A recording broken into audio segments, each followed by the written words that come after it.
सभी साथियों को नमस्कार। और उम्मीद करते हैं कि सब लोग सही होंगे, कुशल क्षेम होगा और सबकी तैयारी ऑलमोस्ट अब कंप्लीट हो गई होगी। और मुझे लगता है कि आप लोग सारा आंकड़ा तो देख चुके होंगे, सारा यूट्यूब के माध्यम से, न्यूज़ के माध्यम से, कितना फॉर्म गिरा और कितना नहीं गिरा। यानी कि कुल मिला के कहा जाए तो मात्र 78,000 लोगों की ही नौकरी होने वाली है। जितना लोग भी फॉर्म भरा है, ये सच्चाई है और सबको इसको भली भांति परिचित है। लेकिन इसमें अपना कैसे एक सीट पक्का करना है, सोचने वाली ये बात है, करने वाली ये बात है कि मुझे एक जो सीट चाहिए वो मेरा कैसे हो, ये सोचने वाली बात है। सब लोग तो आप वीडियो देखते होंगे, हर जगह वीडियो देखते होंगे, ये पढ़िए, वो पढ़िए, ऐसे करिए, इतना पढ़ा लीजिए, पीडीएफ पे पीडीएफ खरीद रहे होंगे, बैच पे बैच खरीद रहे होंगे और यूट्यूब पे यूट्यूब देख रहे होंगे। लेकिन अभी तक तो कॉन्फिडेंस शायद ही बहुत कम लोगों के भीतर में आया कि हाँ, ये एक सीट हम ले सकते हैं। तो कॉन्फिडेंस लाने के लिए आप लोग को कुछ कुछ करना होगा। देखिए, हम भी तैयारी कर ही रहे हैं, पता नहीं कि मेरे अंदर कॉन्फिडेंस आया है कि नहीं आया। अब सब राम जानते हैं कि मेरी हो पाएगी कि नहीं हो पाएगी, सबके साथ यही कंडीशन है। लेकिन मैं कुछ स्ट्रेटेजी अपना रहा हूँ, वो आप लोगों के बीच में सोचा कि साझा कर देता हूँ, क्योंकि मैं शुरू से ही जो भी बात हुआ आप लोगों के बीच में रखता आया, या पढ़ाई का हो या आंदोलन का, या जो भी तरह की बात हो। देखिए, इतना तो अब हो गया कि चश्मा भी लगिए गया हमको। अभी सोचिए कि ज़्यादा पढ़ने से नहीं हो, ज़्यादा मोबाइल चलाने से लगा है चश्मा, ठीक है ना। तो देखिए, आप लोग का सबसे इंपॉर्टेंट सवाल और सबसे ज़्यादा और सब जगह एक ही सवाल मिलता है कि प्रैक्टिस सेट कौन बनाए। मैं देखता हूँ कमेंट पे भी बहुत आता है कि ये कौन सा प्रैक्टिस सेट है, ये कौन सा प्रैक्टिस सेट है, ये चाहे हर ग्रुप में या यूट्यूब पे भी देखता हूँ। तो देखिए भाई, जो ये आप लोग प्रैक्टिस सेट को लेकर इधर दौड़ रहे हैं, उधर जा रहे हैं, इधर जा रहे हैं, उधर पूछ रहे हैं, वो मत जोड़िए। कोई एक भी ले लीजिए, उसको कम से कम बनाइए। प्रैक्टिस सेट का मतलब समझते हैं क्या होता है? कोई माई का लाल ऐसा नहीं कर सकता कि जो हम प्रैक्टिस सेट में दे दिए वही एग्जाम में आएगा। आप लोग प्रैक्टिस सेट सोच रहे हैं कि इतना हम बना लेंगे तो इसी से एग्जाम में आ जाएगा। नहीं, वो नहीं होता है। प्रैक्टिस सेट का मतलब है कि आप कितना टाइम में उतना क्वेश्चन कर लेते हैं, आपकी एक्यूरेसी कितनी रहती है। एक्यूरेसी मतलब कितना सही करते हैं। जो हम लोग एग्जाम में होता है कि हड़बड़ा जाते हैं, निगेटिव ज़्यादा लगा देते हैं, इधर से उधर रंग देते हैं, उसी सब चीज़ से बचने के लिए प्रैक्टिस सेट बनाया जाता है।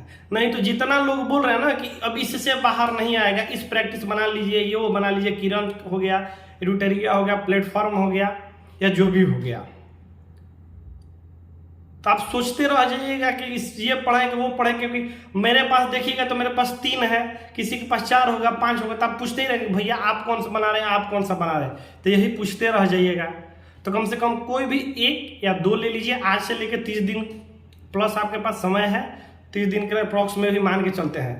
पर डे एक सेट बनाइए। मान लीजिए 2 बुक आप ले लीजिए, मैं पर्सनली कर रहा हूँ कि 2 बुक ले लीजिए। 2 बुक पर डे को बनाइए, फिर उसके बाद रिवाइज करिए। और जब बना के उसको छोड़िए मत। मान के चलिए इसमें निगेटिव हो गया तो ये मत सोचिए मैं इतना निगेटिव होकर इतना ही आया। आप उसका विश्लेषण करिए कि भैया 40 को सही हुआ तो मेरा 60 को काहे गलत हुआ। वो काहे का जब आंसर खोज लीजिएगा ना, फिर आपको एग्जाम में कोई नहीं रोक सकता है कि आप अच्छा नहीं कर पाए। एक्यूरेसी आपकी सही हो जाएगी, निगेटिव से बचिएगा। इसलिए प्रैक्टिस सेट यूज करता है। नहीं तो कोई ऐसा नहीं है कि जो आपको कह दे कि इसी प्रैक्टिस सेट से आएगा। मैं अभी कल ही के परसों में मिशन आईएएस का देख रहा था, 3 सेट शायद उन्होंने 1 2 3 करके दिया है। और वो जिस लेवल का वो सवाल सेट किए हैं, वो तो सवाल किसी एग्जाम में वैसा नहीं पूछा है। ग्रुप डी का देख लीजिए, चाहे अब 12th लेवल का, 10th लेवल का, ग्रेजुएशन लेवल का, वैसा मैंने जियोग्राफी का उनका सवाल देखा, किसी एग्जाम में नहीं, बेतुका सा सवाल है। अब वैसा बच्चा प्रश्न बनाएगा तो डिमोलाइज होगा। डिमोलाइज। अब मैंने बीपीएससी का प्रीवियस ईयर मेरे पास होगा, मैं दिखा दूंगा, और आपको दिखाया भी था कि घटना चौक, बीपीएससी घटना चौक में उस तरह का सवाल नहीं पूछा है जिससे हम SDM, DSP, RO, block level officer, BDO, BO बनते हैं, वहां वो सवाल नहीं पूछता है। आप मास्टरी के लिए उतना सवाल उसमें हार्ड दे दिए हैं। तो कहिए कह रहे कि हार्ड का प्रैक्टिस कर लीजिए तो ईजी आप तो खुद पे खुद आ जाए। अरे भैया कौन एथी है क्या बोलते हैं, हलवा है कि ऑटोमेटिक ईजी आ जाएगा। क्वेश्चन बताइए बीच में का, कि जो इधर से भी कवर हो जाएगा उधर से, या तो बहुत हार्ड पढ़ लेंगे तो नीचे वाला भूल जाएंगे। तो क्वेश्चन जो आने लायक हैं, चाहे जो लगता है कि कंसेप्ट में से, उसको बताइए। मैंने देखा कि मैंने बेतुका सवाल है। कल एक मैं उनका देख रहा था कि जो मैथ दिए हैं टोटल ग्रुप डी का दे दिए हैं। अरे भैया आप कितना भाबाए, रोज सुबह उठ के वो किताबें छाप देते हैं क्या? मैंने देखा तो बहुत लोग बने करे मिशन IAS वाला बना लो, उसी से क्वेश्चन आएगा। हाँ, रंजीत जी तो ऐसे किए थे, वही क्वेश्चन बना रहे हैं। BPSC में आया था ना उनका नाम लीक कराने में। तो ऐसे चीज़ों से बचिए। कोई भी 2 सेट लीजिए, पर डे 1 बनाइए और उसको सोचिए 1 घंटा 30 मिनट का टाइमर लगाइए और उसमें सोचिए कि 1 घंटा 30 मिनट में 120 क्वेश्चन आप कर लें। कितना करें ये देखिए, निगेटिव करने से बचिएगा। मान लीजिए जितना छूट जाएगा उसके बाद में तो आंसर आप लोग मिला ही लीजिएगा, ठीक है। तो यही प्रैक्टिस करना है, नहीं तो कोई हम मतलब मेरे नज़र में कोई ऐसा प्रैक्टिस सेट नहीं है जो आपको फिलहाल एग्जाम में कहेगा मेरे से ही लड़ता है। लेकिन आप मेरे से पर्सनली पूछिएगा तो मैं एडुटेरिया का सलाह दूंगा, क्योंकि विगत 2-3 एग्जामों में देखा जाए कि एडुटेरिया का जो सेट होता है उससे करंट अफेयर्स लड़ जाता है। करंट अफेयर्स अभी हाल ही में सिविल कोर्ट का हाई कोर्ट का एग्जाम हुआ था, 5-5 प्रश्न आए थे एक सेट से। उससे पहले दरोगा के जाकर पता करें कि एडुटेरिया से कंफर्म लड़ रहा है। तो उसका कम से कम बना लीजिए कि जो आपका करंट अफेयर होगा ना वो पकड़ा जाएगा, क्योंकि करंट अफेयर्स का कोई माई बाप नहीं होता है। करंट अफेयर्स का कोई माई बाप होता है कि इतना ये बुक पढ़ लीजिएगा। जैसे मेरे पास एक है, देखा एग्जाम्पल, एक मेरे पास एक और है और एक नीचे भी है, देखिए देखिए। क्या इतना पढ़ लेंगे तो इसी से आ जाएगा? श्योर है नहीं है, लेकिन कम से कम एडुटेरिया जो है वो छांटा हुआ है कि ये क्वेश्चन इंपॉर्टेंट है, उसको पता है। इस वजह से उसका हम आपको सलाह देंगे। अब बोलिएगा उसका बता रहे हैं आप उसका प्रचार करें। भैया एडुटेरिया आज के डेट में नंबर 1 ब्रांड है, उसको प्रचार करने की जरूरत नहीं है, समझे ना। बाकी अब देखिए आप लोग, 1 महीना बचा हुआ है, रिवीजन अब शुरू कर दीजिए। कोई भी चीज़ मैं आपसे बता रहा हूँ, नया चीज़ पढ़ना बंद कर दीजिए। मतलब मैं देख रहा हूँ कि अभी भी लोग बुक खरीद रहे हैं। अब बुक खरीदने का टाइम गया, अब बुक खरीदने का आपके पास टाइम बचा है। नया बुक खरीदने तक उसका पढ़िएगा तो दोबारा रिवाइज करिएगा।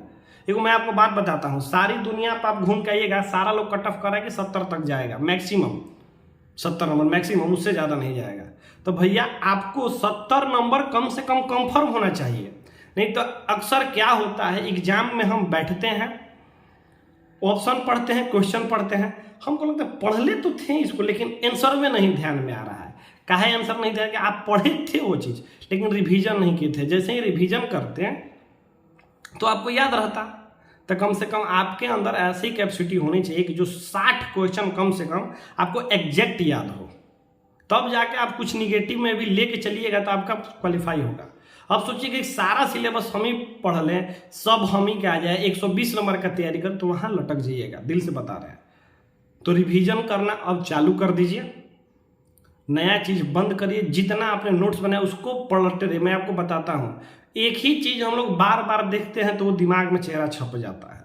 जैसे बचपन में पैदा होते तो कोई बताता है वो तुम्हारे चाचा है, वो तुम्हारी मौसी है, तो तुम्हारे पापा हैं, तब ना पहचानते हैं, धीरे धीरे देखते देखते। तो मान लीजिए रिवीजन का मतलब वही होता है कि आज पन्ना पलटे ये फिर दोबारा उसको पलटे, तो बार बार जब पन्ना पलटते रहिएगा तो दिमाग में वो चेहरा छप जाएगा। जब दिमाग में जो चेहरा छप जाएगा तो आपको याद रहेगा। उसी को फोटोग्राफी मेमोरी भी बोलते हैं। तो उससे देख के याद होता है। कभी भी आप अच्छा एग्जामिनेशन जो निकाला हुआ है टॉपर्स का इंटरव्यू देखिएगा, वो लोग कहते हैं कि बुक पढ़िए, रटिए मत। मतलब आज पलटिए, रोज पलटिए, रोज पलटिए, एक बार खत्म करिए, फिर उसको दोबारा पलटिए। अब बोलिएगा कि कैसे पलटे सर, पलटने से काम हो जाएगा? तो मैं आपको बताता हूँ। देखिए मान के चलिए एक बुक हो गया, उसको आज लुसेंट मान लीजिए, लुसेंट पढ़ रहे हैं, बस पढ़ते रीडिंग दीजिए, रीडिंग दे लीजिए। फिर उसका जब वो खत्म हो जाएगा तो दोबारा रीडिंग दीजिए। तो जो आपको पहले से याद है ना उसको छोड़ दीजिए, जो नहीं याद है उसको हाईलाइट कर दीजिए किसी भी हाईलाइटर से या पेन से, रेडी पेन से मान के चलिए। वो पूरा खत्म करिए, फिर शुरू करिए, खत्म हो जाएगा, फिर उसको पलटिए। अब देखिए कि जो आप हाईलाइट किए थे उसको पढ़िए। अगर उसमें से अगर जितना याद है ठीक है, उसमें से भी जितना नहीं याद है फिर उसको दूसरे कलर से हाईलाइट कर दीजिए, फिर पलटिए, फिर उसको खत्म करिए, फिर शुरू से आइए, फिर वो देखिए कि जितना आप दोबारा लगाए थे उसमें से कितना याद है, जितना नहीं है उसको हाईलाइट करिए। ऐसे करिएगा ना तो आपका फोटोग्राफी मेमोरी हो जाएगा और कोई भी एक बुक पे अच्छा सा कमांड हो जाएगा। और जब एक बुक पे अच्छा कमांड हो जाएगा तो इससे एग्जाम में कम से कम आप 70% 60% स्कोर कर सकते हैं। तो कहीं सारा पागल जैसा बोल रहे हैं खिचड़ी हो जाएगी कॉपी पे। अरे तो भैया बुक सजाने के लिए लिए हो, और एक बात आप लोग जो लोग रिवीजन करते होंगे मैं बता देता हूँ, अगर आप लोग एक टॉपिक शुरुआत में पढ़ते हैं 5 दिन में, तो उसको जब रिवाइज करते हैं तो 3 दिन में पढ़ते हैं। जब दोबारा रिवाइज करते हैं तो उसको समय धीरे धीरे घटता है, वही टाइम एक्यूरेसी हो जाती है कि समय धीरे धीरे घट रहा है। आपको मैं बता देता हूँ, मेरा है कि हम 1 घंटा 5-10 मिनट में 120 क्वेश्चन टच कर लेते हैं। भले सही कितना है गलत कितना है ये अभी नहीं बताएंगे, लेकिन 1 घंटा 10 मिनट का ब्रेक में 120 क्वेश्चन हम कर लेते हैं, तो मेरे पास अच्छा खासा समय बच जाता है। तो एग्जाम में के लिए बचाए हैं उतना कि उसमें OMR भी रखना है, सब रखना है, तो कम से कम प्रैक्टिस सेट का मतलब होता है समय बचाना सीखिए, एक्यूरेसी करिए। तो रिवीजन करने का जो हो गया वो आप लोग को समझ में आ गया है। अब बताइए कि सर कौन ऐसा बुक है जिसका एकदम कम से कम हमको रिवीजन होना चाहिए। तो देखिए NCERT 17 जो 6 से लेकर 12 तक आया है, वो बुक पे कम से कम कमांड आप लोग इतना दिन में अगर कोशिश कर सकते हैं तो कर लीजिए। बाकी जितना बुक है, लूसेंट में पहले बोलता था तो लूसेंट पढ़ ही लिए होंगे, अगर लूसेंट पढ़ लेते हैं तो अच्छा खासा कमांड हो जाता है। ठीक है, आपका रिजल्ट बनाएगा बायोलॉजी और मैथ, क्योंकि मैथ ही ऐसा चीज है जो बहुत लोगों को समझ में अच्छे से आता है और बहुत लोगों को सोडा हो जाता है, मतलब कुछ नहीं समझ में आता है। वही चीज है जो आपको औरों से अलग बनाएगा और आपका रिजल्ट एक देगा, क्योंकि सीट पक्का करना है मैथ ही और रीजनिंग से। फिजिक्स, केमिस्ट्री और बायोलॉजी में आपका बायोलॉजी का पोर्शन बिहार का एग्जाम देखिएगा उसमें ज़्यादा से ज़्यादा रहता है, उसमें भी सेल वाला ज़्यादा इंपॉर्टेंट है, रेस्पिरेटरी सिस्टम, डाइजेस्टिव सिस्टम का मैं वीडियो भी डाला था, 150 से 200 लोगों ने डाला था, फिर डालना बंद कर दे के लोगों तो पहुंच ही नहीं रहे, तो छोड़ दीजिए, क्या मतलब है झूठ मूठ का मेहनत करें, लोग देखेंगे बिना। कोशिश तो मेरी रहती थी कि आप लोग जितना हो मैं दे पाऊँ, और आप लोगों को मैं शुरू से सलाह देते गया कि कोई भी किसी भी बात में ना पड़े। बहुत लोग मेरे को गाली दे रहे थे कि आप नियमावली रद्द कराने में नहीं लड़ रहे हैं, आपको लड़ना चाहिए। क्या हुआ भाई, एक सवाल में जवाब दो, हुआ नहीं हुआ, लास्ट में तुम भी एग्जाम दे रहे हो। यही चीज मैं 3 महीने से कर रहा है। अब कहोगे कि हमने कोशिश किया, अरे कोशिश किए तो फॉर्म आया, अब फिर कोशिश करके तुम फॉर्म भेजने के लगे थे तो वो कोशिश निगेटिव कोशिश थी, उसमें सफल नहीं पाओगे, कोई ऑथेंटिक डॉक्यूमेंट नहीं था। लेकिन फिर भी आप लोगों ने मुझे गलत समझा, बहुत लोगों ने बोला कि आप बदल गए हैं, भाग गए। अरे भैया आप लोग अच्छा सलाह दे रहे थे, ठीक है। और फिर मिलते हैं कभी नेक्स्ट वीडियो में, आपसे ऐसी रूबरू होंगे, बात करेंगे। और मैंने आपको बता दिया था पहले भी, यूट्यूबर नहीं है, स्टूडेंट है, तो कम ही वीडियो हम बनाते हैं। हम लोग जो भी लगता है जरूरत, कभी कभी लगता है कि आप लोगों के बीच में अपनी बात रखनी चाहिए तो रखते हैं वहाँ पे, ठीक है। और उम्मीद करें कि सबका हो, मेरा भी हो, बस यही दुआ करिएगा कि आपका भी हो जाए, मेरा भी हो जाए, बस। धन्यवाद, good night, all the best.